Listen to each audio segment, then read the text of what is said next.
All right, so we are going back to school today with William Ostrowski, or Billy O, as I've known him for quite a long time. So you're going to take us through education. We're probably, I mean, how many days out are you from going actually back to school? We start a little bit earlier than most Okay. school districts, so the kids will come back third week of August, like the 21st, 22nd. Okay. Most others are, you know, within 3 weeks of that time frame up to Labor Day.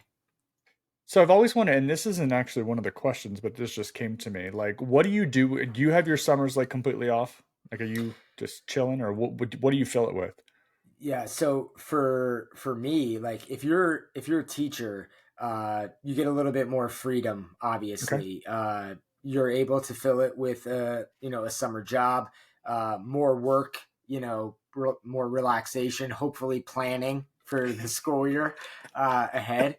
But in my position in administration, I'm a 12-month employee, so Okay. it it kind of borders on a business position almost in a Sure. way, because you could set a schedule, you could set a calendar, Mm, you can, you're picking things, and granted you're stuck within the time frame of the school day, but my superintendent will put a meeting whenever he would like on the calendar, and it doesn't abide by any specific schedule. So do you have like a ramp up and ramp down because of being more in the administration? Like, are your summers like a lot of prep for the school year, cleaning things up? Is that kind of how that it's kind of like a bell curve? It's 100%. It's our time to. So our, my principal and I that I work with, well, 2 weeks, because we end early June, sometimes end of May. The first 2 weeks of June, we review the whole year. Okay. We kind of checklist what worked, what we want to enhance, what didn't work, and what needs more time. There's promise, so we kind of categorize it in those ways. And then we both kind of take off near the end of June. Okay. We notice, man, with working in an office, you could have a good dynamic team, but it comes with personalities of varying degrees. And with that, people just need that time away, and need kind of time away from you. The boss needs to Yes. leave the house for a little bit in order, for people to get their bearings back. And Mm. so we take that 2 weeks off at the end of June, excuse me, and then in July it's groundwork, paperwork, prep, as you said, to really get initiatives going, get communications prepared, ready to go out. What things have come down from the state that need to be changed and enacted.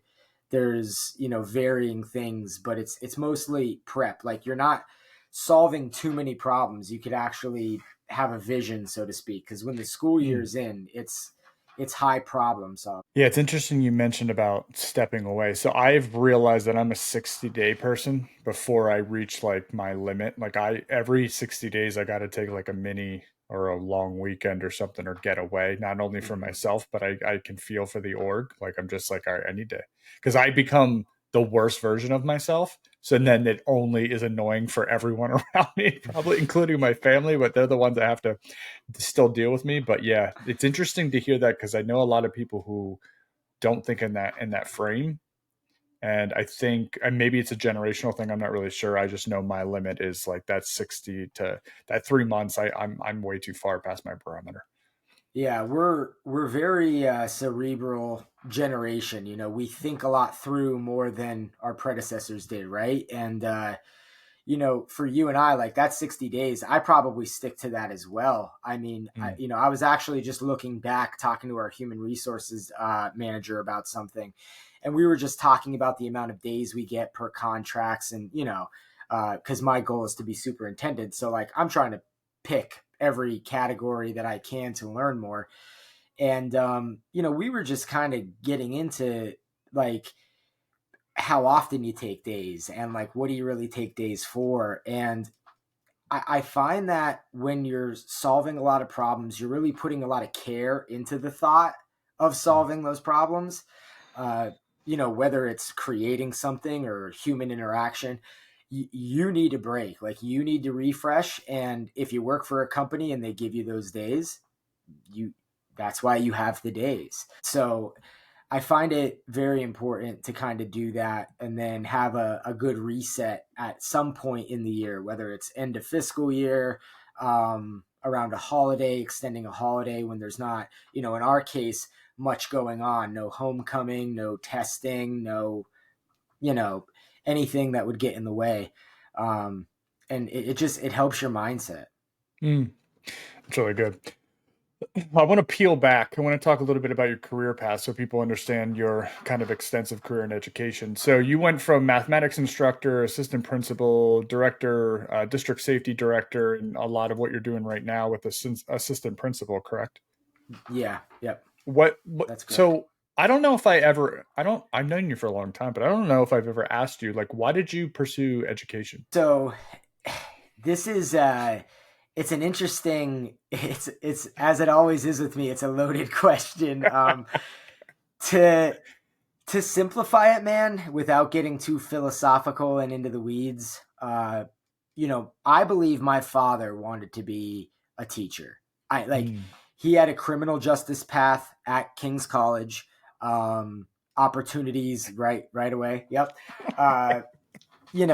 Opportunities with several 3-letter agencies and things of that nature, and actually stayed home and took a job that you wouldn't really, didn't really take a job, stayed at a job that you really wouldn't think that he would. But he ended up taking his own path. So I think he really wanted to be a teacher, and he really pushed that on me. And I did it, and I kind of floated through my 20s, to be fair.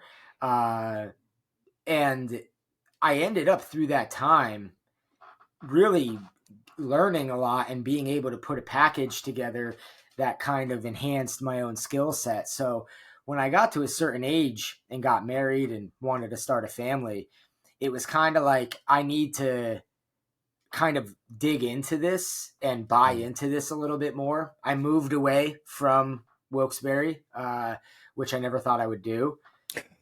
I really didn't. I'll be honest, and I'm so glad I did. I mean, it was just incredible for me, and it was able to allow me to not limit myself anymore, because that's what I was really, really doing. So my dad kind of really pushed me into it, and I think either by nature or by nurture, I realized that I could do it, and to help kids, because that's the one aspect. I could really be anywhere, man, at a school teaching, or even elementary schools, which I'm a secondary guy. So to be around young kids, I can do that. I have my kids, but teaching them was not something that I obviously wanted to do.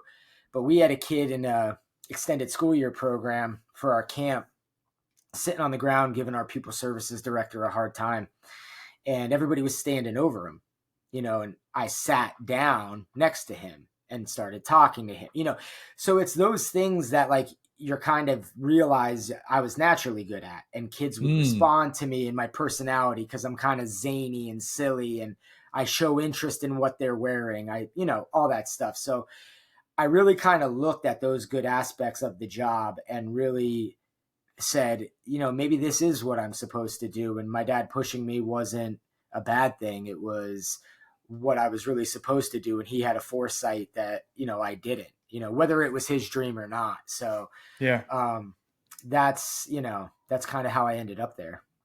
Have you always been good with kids? Yeah. Animals, man. And this is the thing. I'm not a big, let's go buy a bunch of pets type of person. I'm really not, but dude, I'll be around any dog, any cat. They come up to me, they want to be pet. I'm all about it. But kids are the same way. When I did junior high for a little bit, we did the faculty student basketball game. You're playing in the game, you're having fun with the kids. I think in 2012 when I played in that game last, Steph Curry might have been coming on, and he does the goggles, you do the goggle, the kids are loving it. And my dad said afterwards, he goes, Billy, he goes, you had 25 seventh graders around you just waiting to talk to you once that game was over. And he goes, if they have nothing positive to go home to, they have a positive moment to at least share somewhere else. And, I was powerful. I was like, man, Dad, like so it's been that internal struggle because, I like real estate. Like that's, so I think I would have been pretty good at that and did have some success in it. So like you battle with, I don't know. I don't even know what to call it. It's an internal struggle of sorts. Yeah. Yeah. No, I hear you. I think it's occupation versus hobby, and can you make money from both is really the push, right? I think that's what YouTube is for me. It's like I love doing it, but like it takes up time, and do I make real money from it? Not really, but I still enjoy doing it. Now, real estate's a completely different animal. I'm not saying that's what happened with you, but like do you want to go all in, no safety net, which I think you kind of did a little bit before, right, with the real estate, but no, I hear you. That's interesting.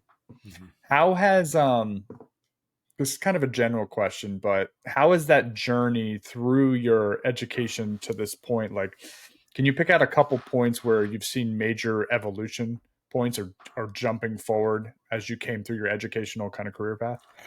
Yeah, this is a great question. I'm really glad you asked it because I think it's going to give people that listen to this a perspective of how the world works to a degree.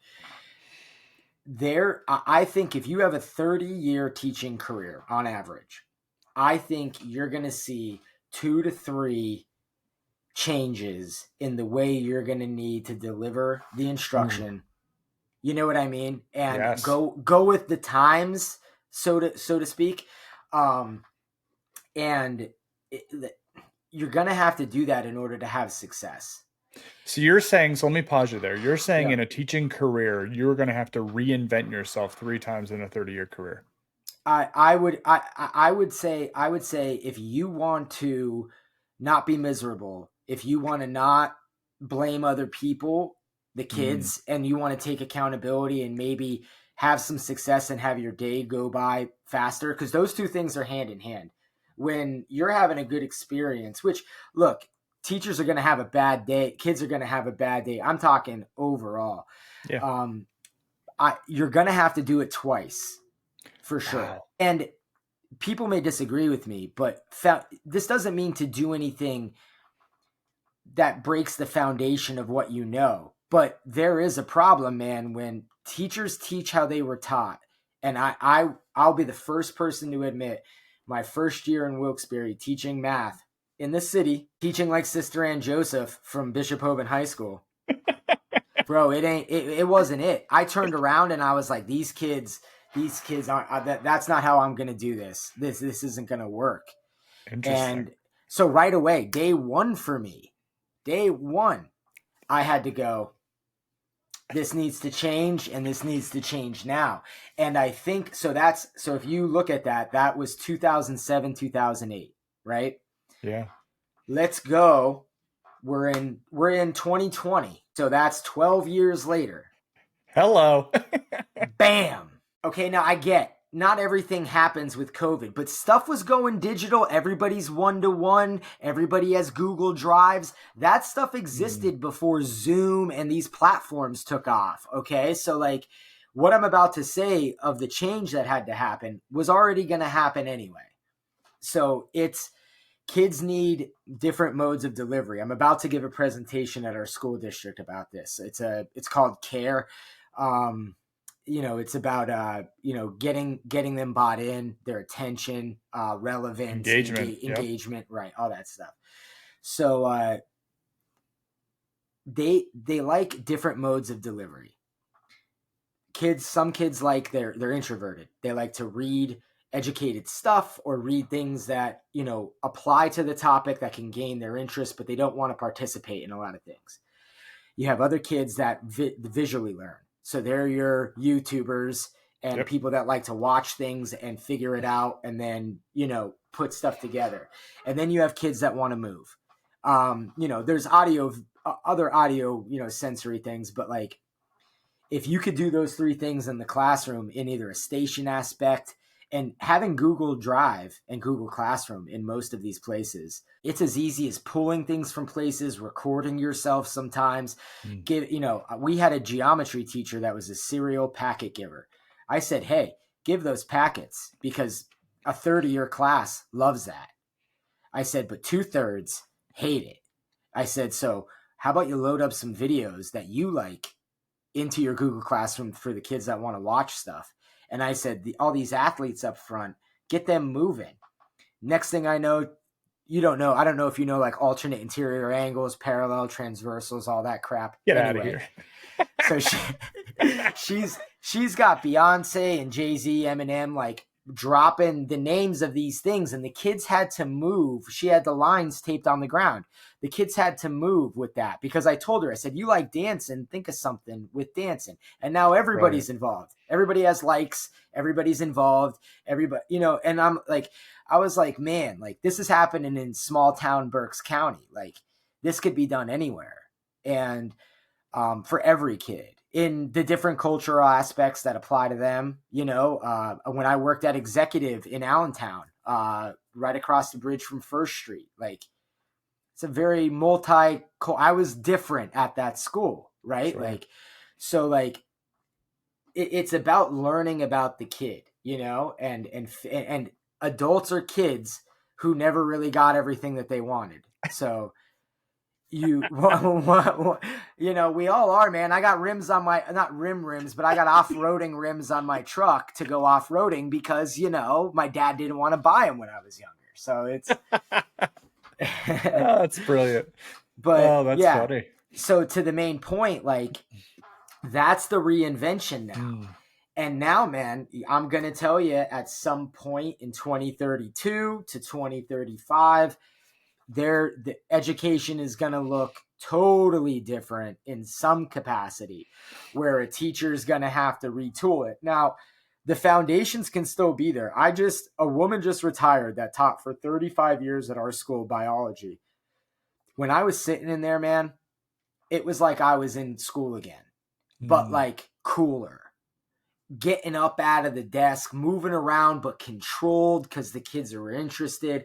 It was like, I was like, man, Marianne, I was like, this is, for teaching this long, this is great. And, she kind of, I think, naturally did what had to be done over the time of her career to pivot, those couple of times at least. You think passion keeps them in the game to evolve?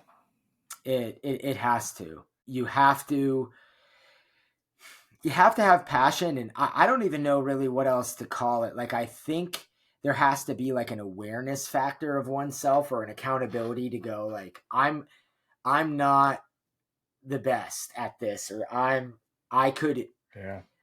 this is going to be tough. Like, dude, like I said, that first day I turned around, I looked at some kids' faces. You lost them. Dude, I was like, this is not where I want to be. But some people, man, I've met them. They just power through. Yeah. And you're kind of like, this is going to be a short run, or you're going to end up poisoning yourself in some way from the miserability that you're going to have. Yeah. I think that's all occupations too, which is why, when you're talking about kids and education, like, it's so interesting being in construction and the trades and things like that, because you always hear the trade schools versus college, and the this versus that, the versus. And I'm so against the versus, right? I'm for educating the children to understand what their skill set is, what they want to do, and what's out there, because the choices are endless. And yes, we need them probably more in the trades, but we also don't want people in there who it's not for them, right? Because then you have the same problem on the college side as you do with people who should have just came over to the trade. So I just hope I know my time in high school, that education wasn't good enough. I hear that it's changing. I hear that the options and the internet allows kids to go find probably a day in the life of any profession on YouTube, right? Mm-hmm. And so when you and I were in high school, I think we probably graduated 2 years apart. Yeah. Dude, to go to Votech, you were whatever, right? Like you were judged beyond belief. Yep. Well, I got to tell you what, look at what that did to the country, right? Because as I said, if I would have paid attention to my grandfather's barn in Hummock Creek a little bit more, I would have been a real estate developer, dude. Like it would have been bar none, signed, seal, and delivered. I would have knew how to build the house, first of all, Yep. inside and out, because he would have told me even more. But like, you know, right now at our school, like in Berks County, Pennsylvania, bar none, best career and technical center I've ever seen. Like Wow. if I could get you out to their welding, they have a separate building, Brandon, for welding. Oh, I let's want go. 42 stations, bro. Like, Holy shit. and I'm talking, you should see how they take the exhaust out. So we have about 400 and some odd kids at my high school. 20% of the kids go to Berks County Career and Tech. So 100, it's a Wow. class. It's like a Wow. full class of kids that go there. Everything from service occupations to dental to art to like, and we have a great art program. They still go there. Like, so HVAC guys. And look, man, my HVAC guy left the game. His partner's here and a great guy, but like I'm talking to these kids and I'm like, let's go study, start the business because I'll use you. Like, Yeah. But like I'm proud of that because in Pennsylvania, they came out with this Act 158. And of Mm. course it's centered around the Keystone test, right? But not every kid fits a testing pathway. And I Mm. think that at least Pennsylvania saw that. And if you have a good set of administrators, they could manipulate that. Like my principal was good at that. I'm good at that. And by manipulate, I don't mean nefariously. I mean, we could pick a pathway for a kid. You go to BCTC for masonry. You pass the, I don't know if it's the NOCTI, I think they have to take or something like Mm. that in their field. Boom, pathway met. And now you graduate in Pennsylvania with recognition. Dude, we had a kid who was so good at masonry. He went to Thaddeus Stevens this year as a freshman. He just won a national competition. Love Thaddeus. Dude, he had the USA bricks outside, protruded outside the wall. And you could see in the background, other kids didn't even have half the wall done. So Sam was incredible. Like, and Yeah. he came out of that center. So not every county does it as well. Not every county is positioned to do it as well or really cares to do it as well. If that's a passion for some people, for their children, I would highly suggest getting on a state website and looking at all of the things that they offer and even calling and Yeah. talking to them because everybody can make a brochure look good, but talking to somebody there because I got to tell you what, the kids that go there feel fulfilled. They get a Mm. little bit of extra. Like if somebody wants to do interior design and they want to write in a magazine or whatever, or they get the English and journalism in the high school, and then they go get the tactile in the BCTC. And it's all schools should be like it, man. And this is an academia person saying that. Like, I just think there's just such a benefit. And we send kids on internships. Yep. So, Yeah. No, it's just the choice, right? The choice needs to be cool on both sides. I'm with you. I remember our time when I'm with you. It wasn't the cool thing to do or wasn't no, accepted. And I think that's a lot of the parents, but I think that's evolving because when you're paying your plumber $250 an hour to come fix your whatever, you're realizing like, holy shit, this is real. dude, landscaper, I had a knee scope done like, I don't know, 6 years ago. Landscaper came out, $99 an hour to trim for the fall. Do you think he's going fast or do you think he needs 2 days to do the landscaping, trimming? He does whatever he needs. 100%. And why not? And that's my point. Like, so like I try to tell everybody, I'm like, everybody has a pathway. Mm. We'll try to get you on that. You have to put in the work, obviously, but we have kids with dental recognition, kids that'll go be physician assistants, like my wife. You know what I mean? Like Yeah. everything. So as assistant principal of Brandywine Heights area high school, can you give me what are the most rewarding aspects of your role? And then also give me what are some challenges you face daily? Like what's the two sides of the coin there? Most rewarding aspect is like I obviously want all kids to feel safe, successful, right? Like and have opportunity. the rewarding aspect for me is for the kids who don't, the kids who don't feel that good about themselves. They fit the stereotypes. Unfortunately, it's human dichotomy. The body language is always the same. It's always in a realm, and having those kids feel good about themselves or respond to you, for me I love that. And I just, like, I had some shoes that I bought that I didn't wear. I gave them to a kid who was, going into the Act 120 program to be a cop after school. And he wore them like the last week of school, like stuff like that, like you could do, right? Like my principal does similar stuff as well. That's definitely the most rewarding, for sure. The most challenging thing, and this is going to seem like such a simple answer, Snapchat. What do you mean? It honestly is, it allows kids who may or may not have a tough upbringing, or even if they have a great upbringing, not know how to regulate their temperament, emotions, reactions, to say some pretty vile things. I've read and seen some things that at a 14-year-old, there's just been some kind of really rude and straight to the heart type of stuff that can be done and mimicked on there, making memes and things on there. And kids are just quick with it. Back in the day, not so long ago, but in our high school days, man, you get in a fight, pretty much the talk of that was over once the bruises went away, right? But now it's on it was on Facebook, but now it's on Snapchat, and it's on, X, it's somewhere, Instagram. And then what happens is even if it dies down over 3 weeks, somebody happens to comment on it or like it. Now, all of a sudden, that's day one in those kids' minds again. So it'll be a situation that I thought was dropped. I thought we solved it. I thought we came to an agreement. Everything was good. Everybody agreed to the discipline. Everything was fine. They held themselves accountable. And now we're doing the same thing again 3 weeks later. And so it's been a very challenging thing to navigate, because kids, I could give an example. I don't know if you want to hear one. But it's like they just go straight for the throat, and it's not great. Kids can be brutal.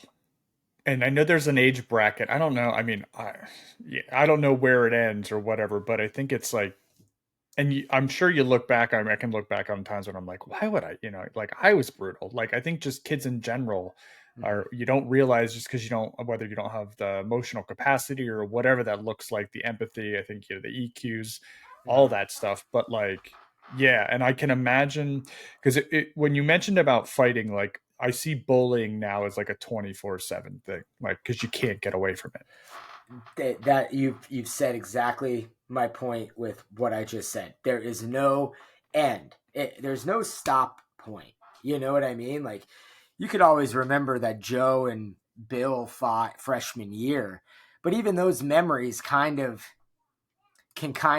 be forgotten. But if there's 35 pictures on a post that doesn't go away because the person who controls the post doesn't delete it, that's an avenue for never being able to get over it. The amount of kids that I counsel, it's not even talking. There's legitimate ipso facto counseling that happens. Just things that I would tell myself to get out of tough situations. And a lot of our kids are, unfortunately, in society today, going through a lot at home. There's just a lot to deal with. And that type of social media platform, I don't think really benefits anybody. Is it harder to be a kid today? I have this thought about even our generation, man. And I got in a talk with a guy that went to King's, of course, in my FYE class. He's a great friend of mine. And I was like, man, look at the buildings from back in the 1800s, and look at the structures. Everything had just beauty, and it was now everything's square now, and everything's just gray and monotonous, and nothing has any sort of architecture or beauty to it. And you know, he's like, yeah, Bill, he's like, they also didn't have refrigerators and stuff and this and that. And I'm like, you know, I agree with him. And he went into more depth than that, of course, but like, there's a sweet spot for everything, I think. Mm. And like, this might be a selfish statement. I don't know. I think we were really close to that sweet spot. If it wasn't our parents' generation, baby boomers, whatever you want to call it, it was ours, because for all intents and purposes, man, I grew up with no technology besides a television, a tube TV, right? Early on. And then that morphed into, for me, Nintendo, and then Sega, and then PlayStation. And then I've stuck with PlayStation ever since. But like, it's, you know, you kind of grew up non-analog to analog. You got through analog pretty fast by the time before you were in like 5th grade. AOL's popping off. And like, dude, I remember I got terms of service in 5th grade. That's what they used to call it, TOST, TOS, and like TOS apostrophe terms of service, because me and my buddies were in a chat late at night. So like, it, you know, like just joking around with people, like using probably profane names or whatever. Like, Right. so, but like, point being, like, I don't know, like, I think it's worse today because kids are allowed to be more rude in a faster fashion with less consequences, less accountability. Because it's very easy for somebody to say something behind a computer or behind a phone screen. And then when they get face to face, they don't want the smoke, as the kids say. Like, they want none of it. And it just goes to show you that it's like anger that's being projected in places that it shouldn't be because of something happening going on elsewhere. And as administrators, we know a lot of the problems, and the kids don't. We obviously can't tell the kids, right? Like, Right. but like, you know. Yeah, that's tough. I don't even know where. I don't even know. That's a tough subject, which maybe we'll come more into in later questions. But speaking of, that kind of thing, and really the safety for the kids. So obviously, safety being critical. Can you share an initiative or a strategy that you implemented, like what is the as a safety director to ensure like the students and staff are safe? Yeah. So there's a lot of different trainings out there. There's Alice. There's a bunch more, but I went with the I Love You Guys Foundation. It's a standard response protocol. And the reason it's called I Love You Guys Foundation, all lowercase, is because, unfortunately, that's usually what parents get via text message when a school shooting has occurred. So one of the parents of one of the Parkland and another school shooting out in Colorado came together, and we're kind of working on what could be done and how to train teachers, at least, to run through drills in such a way that made them feel as prepared as possible, without stressing them out, because they're just educators, right? And that's something that I always stand by. Like, sometimes they come down with too many things. So it has to be done in the right way. And that's why I got a MOU with the I Love You Guys Foundation. They put language in a way that makes you understand specifically what's going on without the specifics of what's going on, if that makes sense. Sure. Because like, if I say there's a lockdown, your brain could think this is an intruder. Somebody else could think, oh, well, his voice didn't sound that bad. Maybe it's a medical situation. So you have to kind of get specific with the language. And SRP, at the standard response protocol of this foundation, they put it in a 5-category way where it kind of just works. Like, holds, lockdowns are, more severe. There's obviously evacuations, shelter, but it kind of makes sense. So if there's a medical episode and somebody's incurring, a seizure or something like that, we put a hold on. So then it's kind of business as normal, blah, blah, blah. And this is all publicly available stuff. Like, you could go to their website and see this. So they have good videos. And I just think it's a good thing to follow, and you could still use the run, hide, and fight protocol within the active intruder scenario. So they still do suggest the either running, hiding, or fight. So it provides, like I said, more specificity and more direction,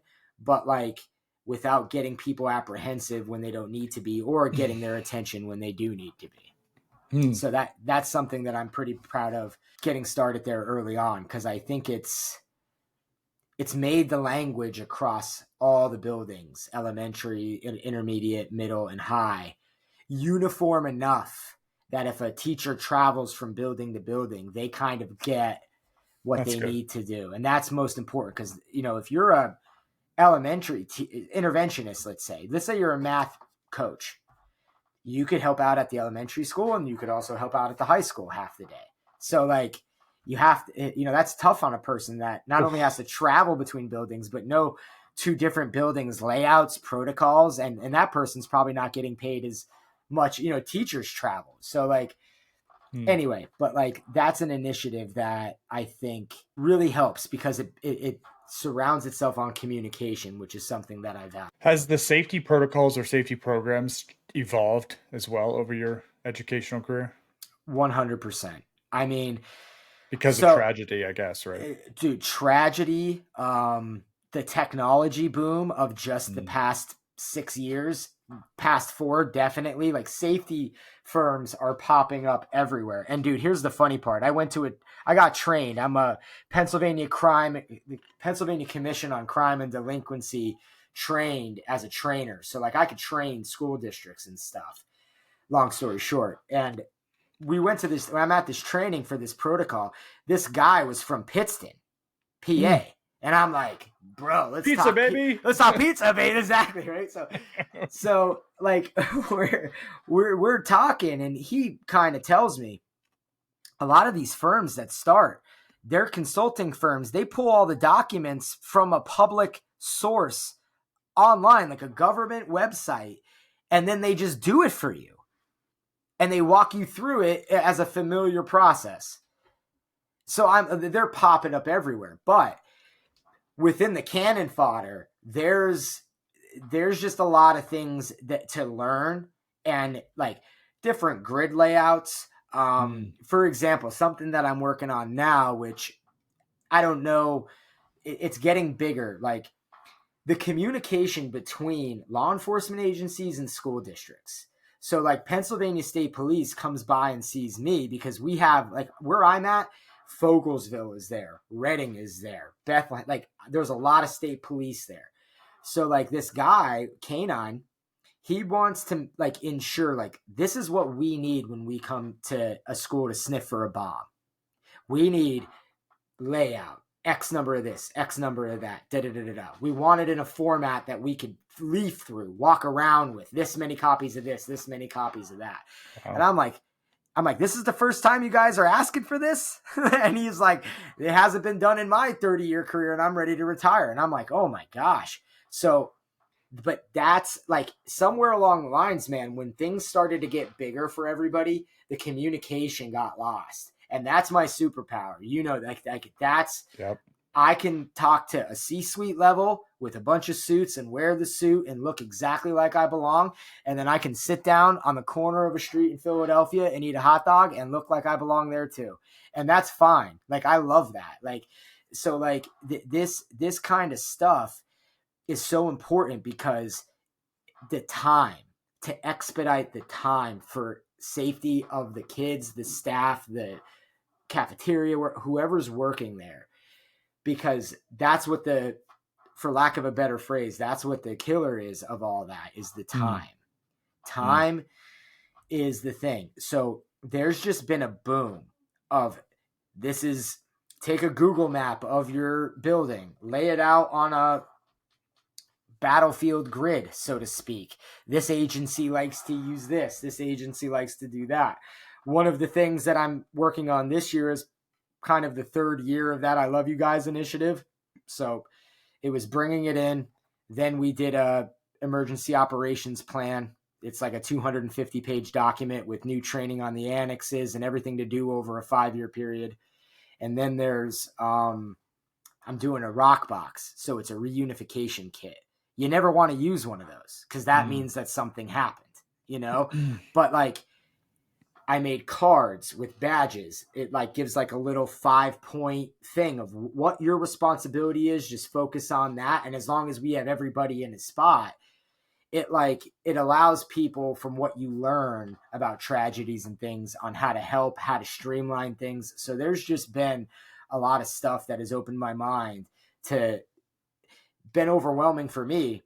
How do I communicate and teach our staff, that in a way, and our students to help them. So, safety's just gotten bigger and bigger. Pennsylvania, the last thing I'll say, I think a bill just got enacted this past month.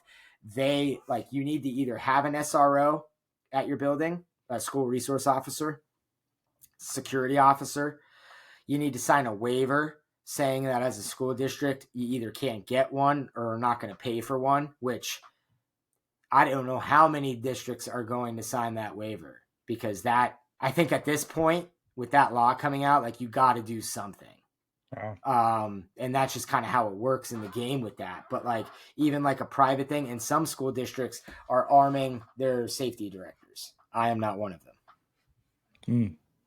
Wow. That's some crazy evolution. That's some heavy stuff too. From teaching like Sister Ann Joseph in 2008 to this, bro. That's what I'm saying. It's like, if you don't retool, that it's going to happen, dude, especially in today's day and age, super fast. So as an assistant principal, you're obviously a leader of the school, and then you're trying to get to superintendent level. So that would be even more.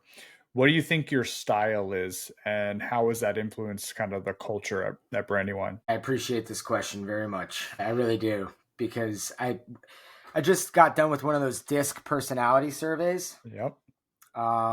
So I came out in ID. So that's like enthusiasm, collaboration, results, direct, action. And it was just very funny because not too many people fell into that I. My superintendent was a straight I. So I was like, it just made me believe like, oh, I can do this even more. I don't know how accurate it is. There were some parts saying I'm not empathetic. And if you saw me with the kids, you'd be like, oh, and teachers too. Like, you'd be like, oh, this guy, like, teacher needs to leave early, go. Like, I hate it when I got left. So like, I'm pretty empathetic, but I took that personality survey as if it was like me versus my fellow peers. So that helped me there, because now I could maybe be like, oh, maybe I'm coming off a little bit too firm, even just talking to the director of technology, you know what I mean? Or whatever. Like, maybe I'm just a little bit too harsh there, and I need to lean towards the I more. So like, I'm very visionary. I'm creative. I think that you could get to results via creative ideas that may have to be grounded in a practical or foundation process, or, whatever, like subject. So I don't know, like, I'm still figuring myself out, so to speak, in like that, sure, in that realm. I definitely know I can do it, because I like the planning process, and I don't mind multiple projects going on. Like, dude, like right now, like, I'm kind of like, I'm doing different things. There's going to be little iterations of things that change, but like, if I didn't have the safety thing, if I was just an assistant principal, man, like, it's not enough.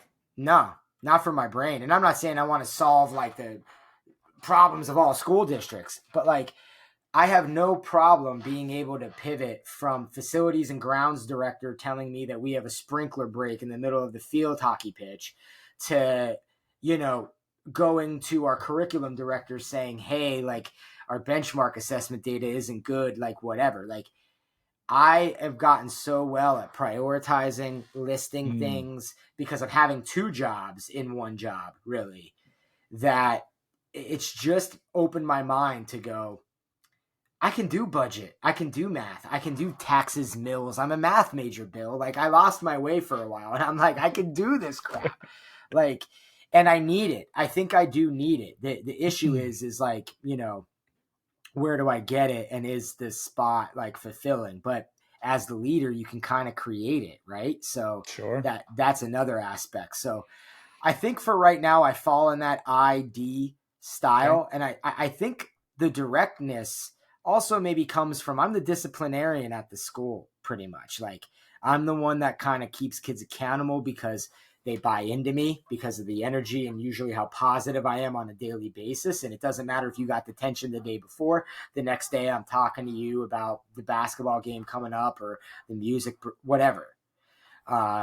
So being real kind of gets that. And I'm with my peers like that too. Like you're going to get what you get to a degree. And I think for me, it's been, do I need to deliver that information? How do I deliver that information? And you know what I mean? Like going through that kind of step process in my head. And, the past 3 years I've been grateful for because like I ascended higher than I could have thought. It was a lot of work, but it's improved me to feel like a leader and be like, oh, I could do this and maybe make a good change somewhere and put an impact that I could be proud of, with your job, right? Like that's like you make stuff that makes things happen in any way, shape, or form. That's fabrication. I don't make anything, but yes, I understand what you're saying. You get to all your workers at your company. I obviously the amazing people who can actually measure. Yeah. But like as a math guy, like that's what I'm saying. Like it's the people out there anymore that kind of just they talk and there's nothing there. Like if you could make something and you can make people happy coming to work, or you could make a culture that you're proud of. Because dude, to be honest, like it's hard to find. It's hard to find a good, I'm lucky at Brandywine, but it's hard to find a good culture and a good group of people. Like I've been very lucky. But ultimately I want to create my own, right? Like that's the vision, right? Like that's the desire. And I think just to make a place that you could be proud of, doing it kind of your way and working with people and empowering others to kind of take the role when you're not the best at it, and really giving that leader environment. Like, I don't know, like there's just something about it that I got attracted to the past 3 years. And I don't know, like I think I'm a doer. So people will see me doing, and I think the rest will kind of fall into place. Is legacy important to you? I'll be just very candid. Yeah.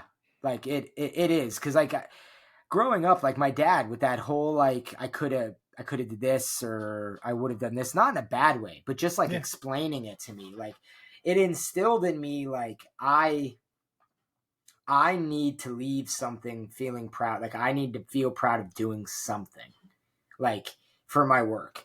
It's not going to be worth it for me, even underpaid, even whatever you want to call it versus averages.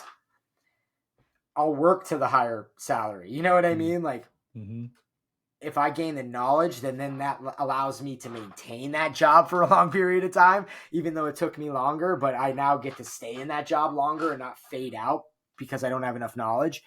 Like, yeah. And then, man, it's helping kids. Cause like, think about this, dude. Like when you were younger, like there was a naivety. Like if your parents did a good job, you were naive to the world's real problems, like for a long time. And like, as a kid, man, they have enough to deal with. Some don't eat. We could go on and on about really like bad situations. Like give them 6 hours of trying to teach them a lesson in a positive, encouraging way and letting them know that you're there for them, like, is not bad. You know what I mean? Like, so like I just find giving back, like, and making stuff, man. Like some of these kids like make stuff that we donate in our wood shop. And it's like, I don't know. It just gives you good feelings coming to work some days. And you're just like, man, like this is good. Like there is good stuff, because the news will beat you down, Is the culture harder to set with the kids or with the staff? Okay. And it's not negative answer. No. Kids are learning. You're still learning. And no matter how tough of a person you are, big of an attitude you are in high school, like you're still learning, and you'll take in new things that you see that you like. So I think it's easier to get kids to buy in, but you have to have the right personality for it. Like you have to like. There are some people that I see try, man, and I feel bad. I wish I can give them some of my juice. I have extra to give, and like they they can't do it, and they're trying, dude. You know what I mean? Mm-hmm. But like, all you got to do, dude. I tested myself on this because you could get mad at it. Like you could say hi to a kid and the kid will ignore you. Quiet, introverted kid, maybe something happened. Sure. You say Baggage. it, right. You say it 14 days, school days in a row. Kid still doesn't say anything. You could get offended by that and then stop. But as a leader, can't stop. Can't stop. And not in a pushy way, not getting in the kid's face, not with, like, hi, Brandon. Consistency. Hey, Brandon, how you doing? How you doing today, Brandon? Hey, Brandon, how you doing? Like, almost like you're doing it, but you're not really paying attention to them. Like, you're giving off the vibe, like, I know you're there, but this is who I am, like, thing. Right. Because they feel pressure, some of those kids. It Great takes point. That pressure away, and then all of a sudden, they're like, hey, Mr. O, and you're like, and then I'll go right back to my office, and I'll be like, oh, yes, because it's not about trying to intimidate or coerce. It's about if that kid needs me, if that kid needs advice, if that kid needs anything, now they feel they have somewhere to go to. That's all that is. And as a leader, that's what you need to be. You're a problem solver, So oh man, yeah. I got a deeper question on that. So I think one of the biggest detriments to leadership is insecurity. And pretty much what you just explained is you don't need that from other people. You're secure in yourself. You're just doing it for them, right? It's probably one of the most empathetic things you can do because you're not looking for anything back. You just want them to know, hey, I'm here if you need it. I think that's the piece that's missing for a lot. Mm-hmm. Because and look, like I'm not a perfect person. I used to get offended at that. Like when I was teaching like long ago, I'm 40, you know what I mean? Like 10 years ago, I get offended at that probably, to be fair. Yeah. And like, it's not that. It's not even that at all. And I wouldn't get offended all the time, but like you lose your way throughout your career here and there. You know what I mean? But like, you're like, okay, I used to get offended at that. And it's not about you. And once that settled in, I was like, all right, this is, especially in a leadership role, when people are coming to you all the time, your assistant, kids, the guidance counselors, teachers, pick parents. The hardest ones. The hardest ones. You're answering questions everywhere. So like, I don't know. It's one of those things that I think to be a true leader, you have to really figure out how to meld your strengths with some of the weaknesses that you kind of like about yourself. Like the insecurity thing is, dude, I'm super insecure about a bunch of stuff. I don't know why I come off direct or strong or confident. Like I am in some degrees because I think I've thought a lot about it. Like I think a lot about things and I've played out a lot of the scenarios that don't work. So it's like, by the time you and I have a conversation about something, I might have thought about this topic ad nauseum. And now I'm like, you're going to say the 5 things that I know aren't going to work. And that's a part of leadership where sometimes if you know it's not going to hurt anything, you let that person go through that process. And you don't want them to, now if it's going to hurt kids academically, physically, what I mean? Like, no. But if it's, I'm going to try this project, lesson learned. So like, that's another thing is kind of like knowing when to be more direct, knowing when to kind of be more passive. That's good. That's deep. I like that. Education's constantly evolving. Any trends that you're super excited about that you see coming? So I just think there's very interesting applications coming out in computer science space with a practical like mechanics space and agricultural space. We got an agricultural teacher and program this year. Food science. Dude, you got a smoker delivered to our school. Let's go. Like, what's happening? There better be some brisket coming out of it. But like we had a bunch of kids with a Raspberry Pi device basically sense when the moisture in the soil of a plant was too dry to turn on a drip irrigation system to water the Wow. plants. I was like, this is These people are going to save the world. this is some stuff out here. It's crazy, man. Like, we have high academic students that go, we have a girl that's going to RIT or something like that. Like I said, Thaddeus Stevens, RIT, tech space, going into the workforce. We have a bunch of EMTs, physician assistant, like doctors, like just pick, like, I don't know. Cool. Like, we have a battery factory right across the school, DECA. So a lot of the town and everybody works there. So like, we do programs with them. But I'm excited about the computer science for technical application. I don't necessarily want to say AI, so to speak, but I think the human programmed aspect to kind of invent new things like that, like to take two worlds, really three worlds together. Yep. I think that's stuff that I'm excited about. There's a new science initiative coming out, PA Steels. I haven't, I'm looking over it in terms of the implementation in our district a little bit with our assistant superintendent. It's good overall, but like anything new, it has to be weeded out by the professionals in the space through the fundamentals. You know what I mean? Because like the fundamentals need to be there. But there are some good science applications, I think, both computer and regular through that agricultural space. Now, again, in inner cities, are they getting that? Like, are they getting that in Allentown, Bethlehem, Philly, Wilkes-Barre, Scranton, Pittsburgh? You know what I mean? Like, probably not. But, that's where those like technical centers that are in those spaces need to align more with what they have there that they feel those kids need. So, how's your school handling AI? So our teachers are very fundamental based. They've been in the game for quite a while. English teachers on the copying format before even, dude, those search engines came out to even say, oh, go to this website to test if it's fake. Our teachers had found those resources. And we had a couple of kids, 98% AI, you know what I mean? 99% AI.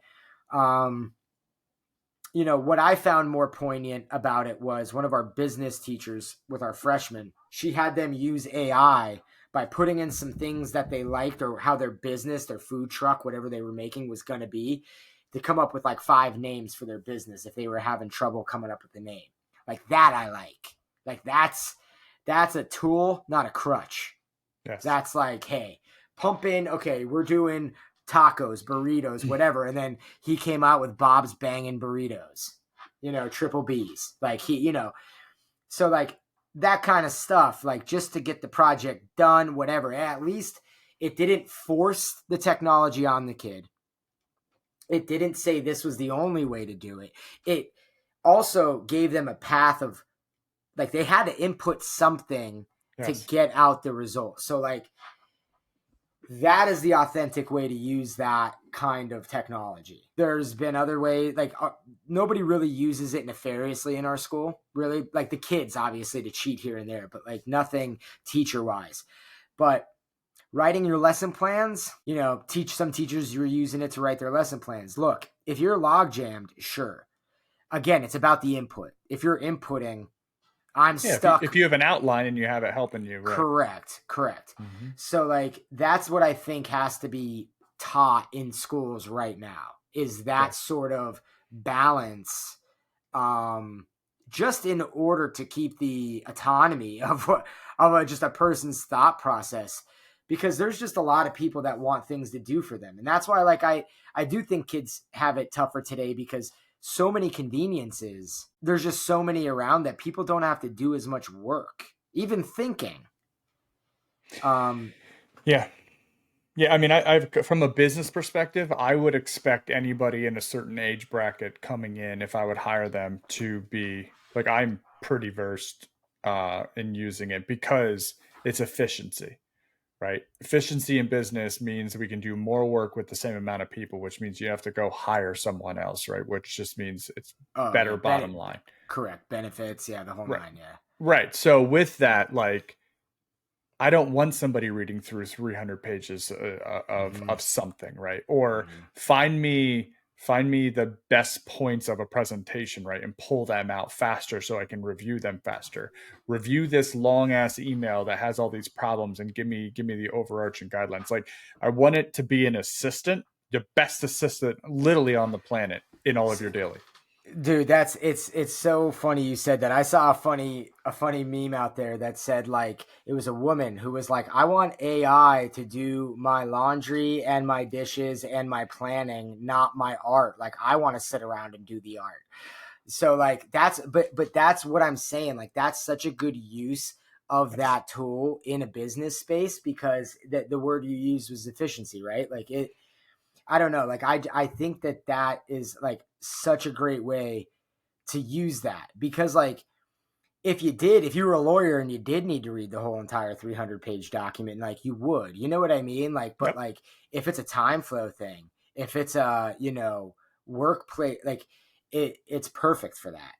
And like I said, for idea creation Oh, it's to an extent, brilliant. it's brilliant. These kids like, but the input and like the impetus and like anything it's going to be abused Yes. but um I don't really also know how far it's going to go. It kind of seems like just the talk about it has kind of like stagnated to a degree and it's like it's still going, like it's still like Facebook is using it in different ways. Like you could read a synopsis of what the comments look like before you even have to read all the comments now. It I mean, proves your point of the efficiency, right? Like yes.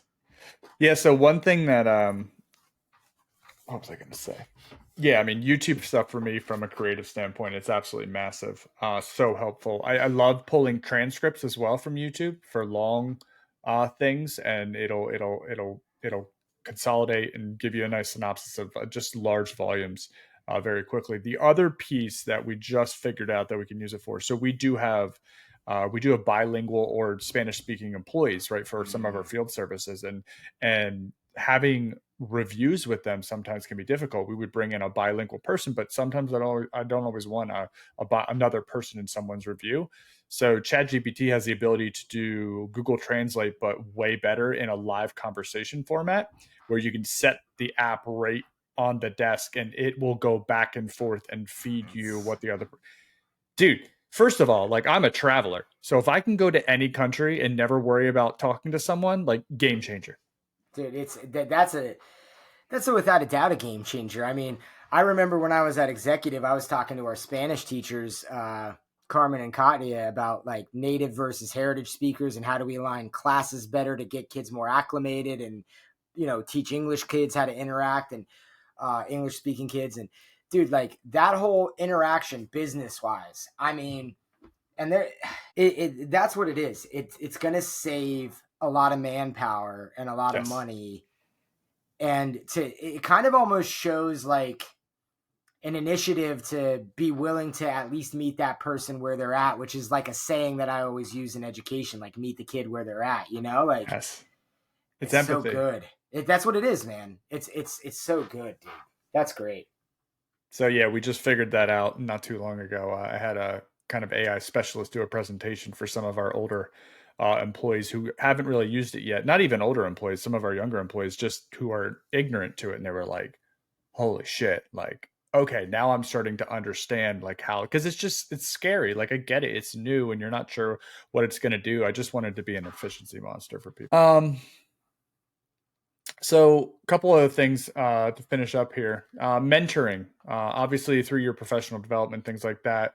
What advice would you give new educators entering kind of education or teachers or people who even want to get into the admin side? Yeah. So if you're a new teacher, um, depend first of all, if you're a high school senior, really pick the school, especially today.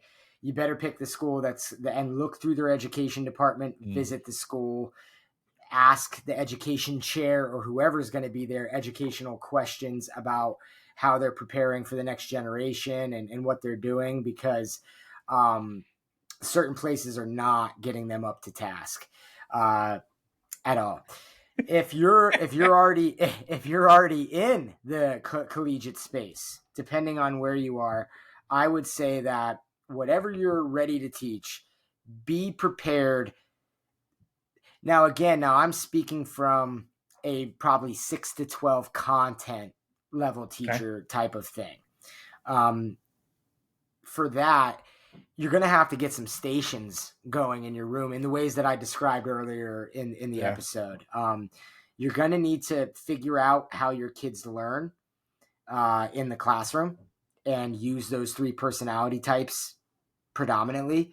The other thing that I used to do, man, and it can change. And I saw a wonderful teacher use as if dead presidents had if they had a Twitter profile and tweets, dude, hysterical. But anyway, I used to do a thing called Math Book.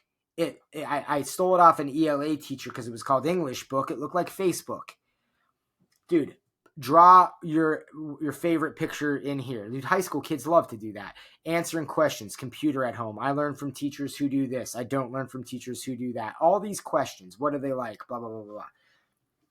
Integrate that into your questions.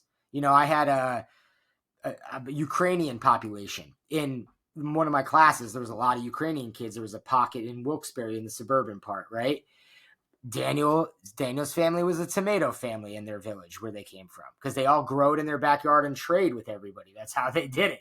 And I integrated that into the thing with, William's dad, who was the delivery guy and had the horse and blah, blah, blah. Like, you could do it in your Wilkes-Barre, like other classes, like with those kids.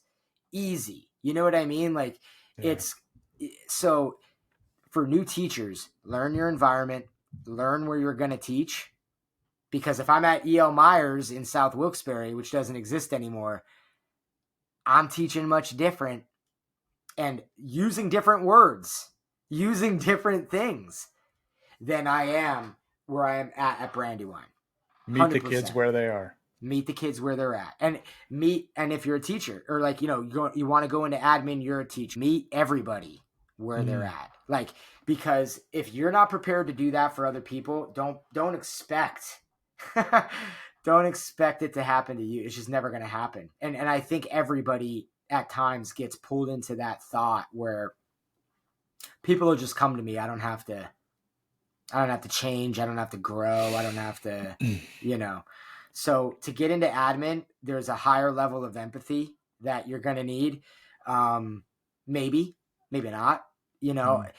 The biggest difference between teaching and administration in this final level, so to speak, is positively, you're going to be able to go to the bathroom whenever you want. You're not like stuck in the classroom. So that's like, for a teacher, man, it's a fist bump because I could just go, hey, I'm going to the bath. Like I said, you're in a business. You manage your calendar. And you better start to understand other content areas. One of the best things that happened to me, and like I said, this journey is what the appreciation is about. At executive, I was not only principal 6 to 12, but I was director of instruction. And the way that they had it structured there was discipline was handled by team leaders and community coaches.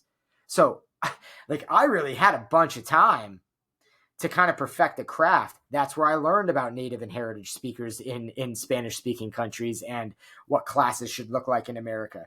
That's where I learned about how in art, we can really do a multi-tier system of support, an MTSS model in skill-based aspects of art based on, the anchors that they have to meet with the state. Like there was and we could do a spreadsheet and track data in an art class, like assign values to certain ability levels. Like we were able to do a lot of stuff that was really good. So like, you better really, if you're a teacher and you're like a music teacher or you're a math teacher or you're an ELA teacher, you better start having, if you have a desire to go into admin, start having conversations with other subject areas and start to learn about it, because you're going to be respected more if you go in to evaluate a Spanish teacher and you can speak a little bit to anything that they know about in that room, like anybody, man. You know what I mean? So that would be my advice. for that last level. No, that's really good. I mean, what Dale Carnegie says, become genuinely interested in other people, right? If you want the good things to come to you, that is a fact. He's up there somewhere.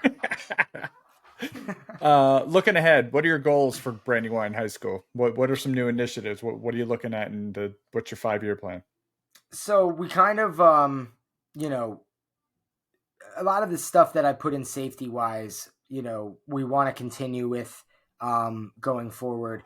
We've really solidified this Act 158 program for us.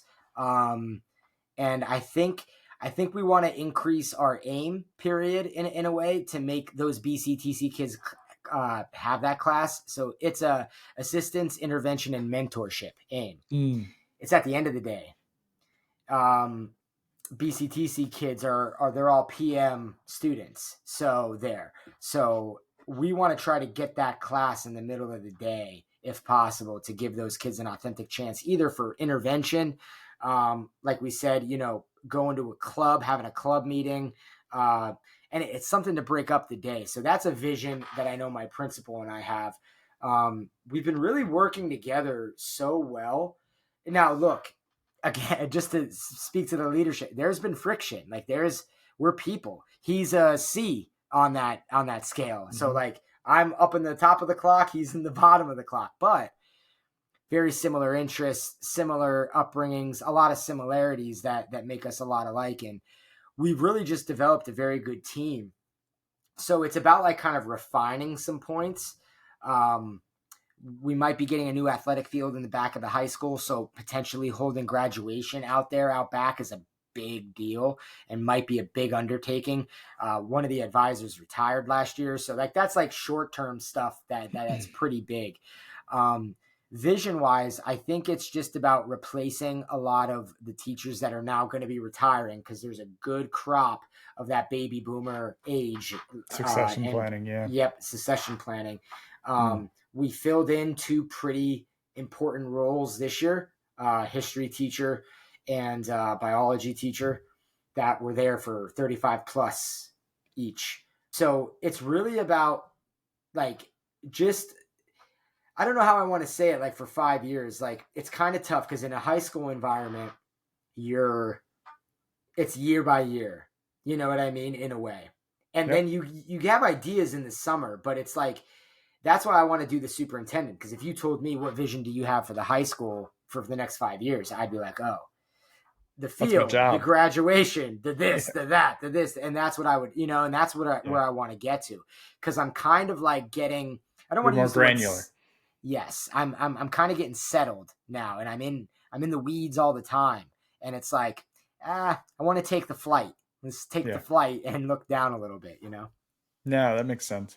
One thing you said there, and I want to make sure that people, I know I've heard people get kind of lost in the sauce with this, but good culture doesn't mean you don't have conflict, right? You just said like, you guys have friction. That's normal. It's respectful friction is what you want, right? You want to test the maturity of your organization, find out how you argue with each other, right? And then you'll really tell. It's matured. The disagreements have matured. Sure. It's the weirdest thing, because he's disagreeing like him, which is passive. I'm disagreeing like me, direct. But you understand each other. That's what happened. And I don't know, I think once I realized he started giving me respect of it. And like, in a way, like, and I was like, he's thought about this disagreement and what his part was in the disagreement. And it didn't just focus on my part of it. And I was like, all right, like I knew I can trust him. Trust is a big thing with me, man. You know what I mean? And I was like, now I can trust this guy with just these things. And now, man, it's like when he knows when I come in and I'm like, the assessment calendar came out and they moved the dates and I'm not sure if I like it or not. He's like, let's, and this is what a C does. Let's A, B, C, D, E, F, G this. Yes. And then we will pacify the vision that you're having about it. And then that's what we do. And then now I've learned not to always be that way about everything. And like, it's amazing. I don't know. And when he needs to kind of be at a teacher for maybe saying something that was not, like, he does that now. Like, it's So it's like there was a true. I hope he's learned from me as much as I've learned from him through the Yeah, process, because like there's been an authenticity to it, man. Like, that's good. That's cool. you know what I mean? And I got Yep. lucky. I got lucky. Like I told you, it doesn't happen anywhere. But the building that I'm at right now is, no offense to executive, no offense to Wilkes-Barre, it's the best. It's the best, man. I've started to not only have the grass there, but I'm watering. You know what I mean? And Yeah. it's being the leader, and you'll know this. Like the people respond, like when you're dog tired because you worked until whatever, or answering emails, or a parent called you the worst thing at 11:30 at night, and then you have to wake up at 4 and get to work. And dude, when you come in and you smile at people and like you get the energy that I have, like you try to get it out even when I'm tired. The people in the office, they know that. Your assistants know that. Everybody knows that. And they respond to that so much. They appreciate you so much more for just like pushing through. And it's the toughest thing because they know they're going to come to you with problems, and you have to discipline yourself to get through it. Yeah. That's really good. But you have to do it.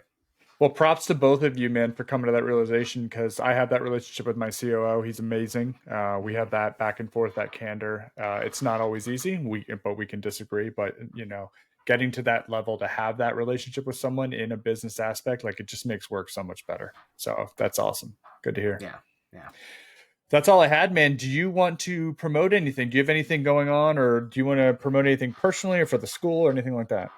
So it's not necessarily a promotion. Website's still in development, and it's coming, but I want to do that on this podcast just because of the attire that we both have on, and I think you'll appreciate the name. But I may not always be in public education forever, and may need to expand horizons if I feel fulfilled with anything in the future, or just help out. For right now, this is helping out. So I started a business, an LLC. It's called Upper 90 Consulting. Hey, Yeah, I knew you would get it.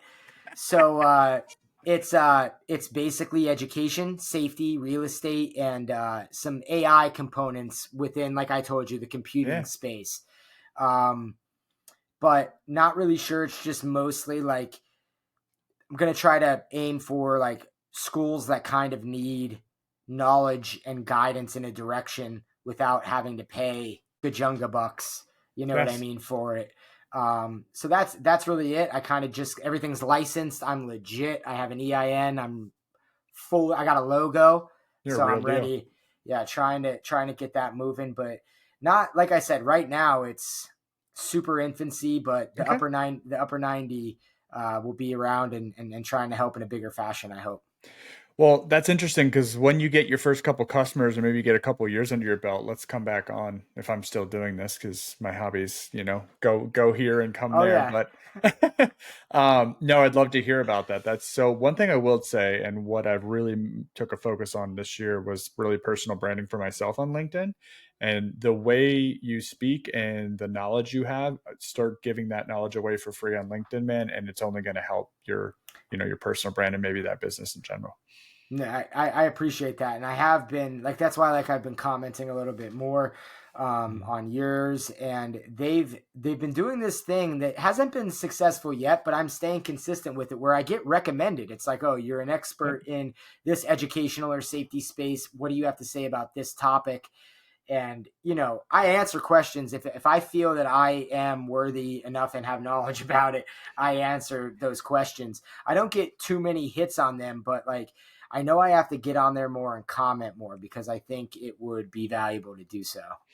Yeah, I actually have a guide. I can shoot it over to you. I kind of put something together by just watching and listening. And I've had quite a few marketers on here. And actually next week I have Jonathan Core on, he's an elite LinkedIn person as well. A lot for the construction space, but just LinkedIn in general.